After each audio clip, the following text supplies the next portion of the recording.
Hey everyone, Rachel here. I am so excited today to talk to you about our health challenge. So Katie crushed it when she was talking to you all about macronutrients. So I am going to come in today and I'm going to talk to you guys about micronutrients. So micronutrients, what are they and why do they matter to us? We're going to start with what they are at a high level, and then we can talk about the why before diving in head first and learning more about each micronutrient. So we're going to talk about vitamins, minerals, and phytonutrients. These make up our micronutrients.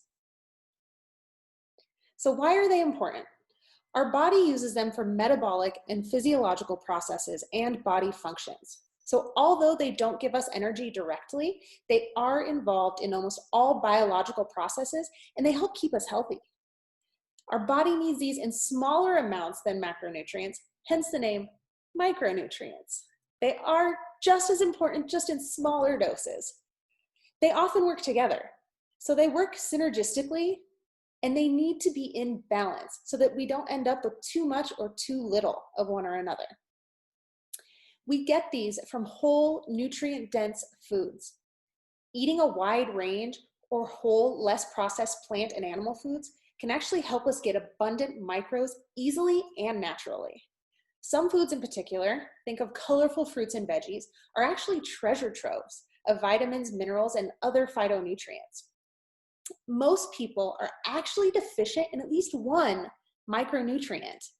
Deficiency symptoms or symptoms of excess, too much of a micronutrient, can often seem like other things and contribute to nagging, chronic, and often puzzling health conditions.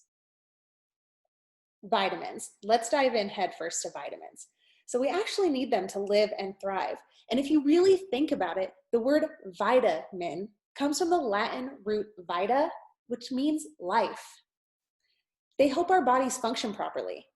They help us with growth, with repairs, with our digestion, with energy transfer, our nervous system function, and immunity. And we absorb them differently based on our diets. So there's actually two different kinds of vitamins. There's fat-soluble and water-soluble vitamins. Fat-soluble vitamins, think of vitamins A, D, E, and K, are absorbed in the GI tract. And that means that if we don't eat enough fat, we may not be able to get these key vitamins in our diet. Water-soluble vitamins, such as B and C vitamins, are also absorbed in our GI tract. But since they're water-soluble, we're constantly taking in and losing water through excretion. So if we don't actually store a large amount of these vitamins, so we do need to get them more often.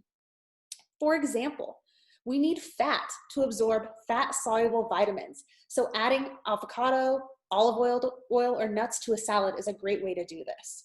We need vitamin C to best absorb iron from leafy greens. So adding some fresh squeezed lemon to your kale is a good tip.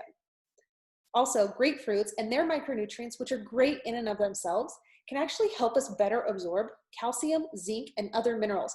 But they also inhibit the absorption of iron. One more tip. Chopping or crushing garlic and letting it sit for a couple minutes before you cook with it actually releases powerful disease-fighting chemicals. So try that next time you're cooking with garlic. Here's an example or some examples of some different vitamins. So vitamin A actually helps with protein synthesis and immune function. Vitamins B1 through B12 help with producing energy, regulation of other B vitamins, health of the digestive system, skin health, nervous system function, fat synthesis, fetal development, and maintaining healthy cells. Vitamin C, which we all know that we want to take when we're not feeling well, did you know that it also helps protect cells from free radicals? Think of antioxidants, but bad ones, and iron absorption. Vitamin D helps our immune system function and regulates glucose intolerance. That's another big reason why, if we can't sit outside and get a lot of sunlight, you want to supplement with vitamin D. Vitamin E helps scavenge antioxidants, and vitamins K1 and K2 help with blood clotting. So now that we've learned a little bit about vitamins, let's dive in to minerals.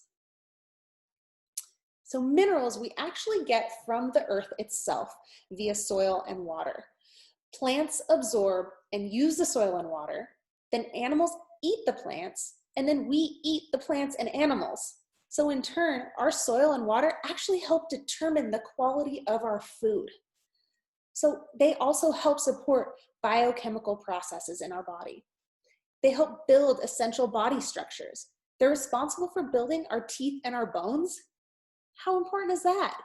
They also help regulate body fluids and help regulate enzyme reactions.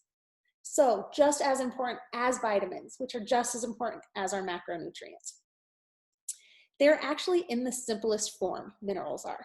They're absorbed through our small intestine, and they actually don't have to be broken down before we absorb them, unlike vitamins or our macronutrients. They will also not break down if they're heated, unlike some vitamins. And they're best absorbed when we eat a variety of whole and less processed foods. So now we're going to dive a little bit into a couple different minerals. I'm not going to go over all of these, but this will give you a good example of some different minerals. And I'll let you know kind of what they do. So calcium, it's the most common one in our bodies. It's the most common one in the world. It's what our teeth and our bones are made of. Chloride, which I know sounds kind of funky, but it helps with our digestion. Iodine, probably wouldn't think of this, but it helps with our thyroid hormones. How important is that? And iron, which I'm sure you've probably heard of somebody who's anemic or has iron deficiencies, but did you know that it is the most common deficiency worldwide? More women than men are deficient. And the reason being is women with menstruation, we actually lose blood and we lose iron on a monthly basis. Whereas men actually aren't losing that blood. So men on a regular basis, if possible, should donate blood to help kind of level out their iron. So we want to make sure we don't have too much iron in our bodies. Magnesium. I know that I take an awesome zinc magnesium little micronutrient before bed because it helps with sleep and other things. But magnesium, most Americans are actually deficient in it. And if you're deficient in magnesium, it can lend itself to hypertension and type 2 diabetes. Sodium. I know if you're a client of mine, you've probably heard me talk about sodium all the time. Most Americans, most people worldwide generally have too much sodium in our systems. What this will cause is fluid retention. You'll feel bloated. You'll feel like you're walking around overweight, like you're in a swimming pool. That's because sodium helps regulate fluids. The more sodium in our bodies, the more fluid we retain. And last but not least, let's talk about zinc. So zinc, you want to try and get zinc from animal sources instead of plant sources. Reason being is from animal sources, it's more bioavailable. And what that means is your body's ability to absorb. Zinc actually helps with a lot of things. A small list is our reproduction, immunity, growth, development, and nerve impulses. Like, who wants to take a zinc supplement? All right, last but not least, we're going to talk about phytonutrients. I know when we said that we were going to talk about micros, you probably thought vitamins and minerals and didn't think about phytonutrients. Most people don't. So phytonutrients are like vitamins and minerals, but they don't give us direct energy, but they do help keep us healthy. So there's two different ways we want to break this down. Phytonutrients, think plants, and micronutrients, think fungi, like mushrooms. There are actually over 10,000 different phytonutrients and micronutrients that have been discovered, and more are being discovered every day. They scavenge antioxidants, they influence hormonal function, they help DNA repair, they help fight bacteria, viruses, and prevent them from getting a foothold in our bodies and taking over and making us sick. They also help lower inflammation, lower bad blood clotting, and help inhibit fat storage. All good things. And the last thing we want to talk about is zoonutrients. So if we think phytonutrients is from plants, think zoonutrients, think animal foods. Zoonutrients are just as important. They help suppress tumor growth, they lower the risk of heart disease, they support our brain function, help build powerful, strong muscles, they lower oxidation. And zoonutrients depend greatly on the animal's diet. So if you can, that's why when we hear all this stuff about free range or wild game, that is why they are so important, is because zoonutrients will depend largely on how the animal was raised. So to cover some things, we want to eat whole foods that are rich in micronutrients. A good list and rule of thumb: colorful fruits and veggies, mushrooms, herbs and spices. Cook with all the herbs and spices that you can. Lean proteins. Think wild game, think fish, think lean beefs, beans and legumes, whole grains, and dairy. And one of the amazing things about this challenge that we're all starting on together is the fact that, yes, we are going to encourage you to eat your fruits and veggies because they are so important. But a lot of these things that you may be deficient in, that maybe you're not supplementing already on a daily basis, we're going to help you out because we're going to provide a core 3.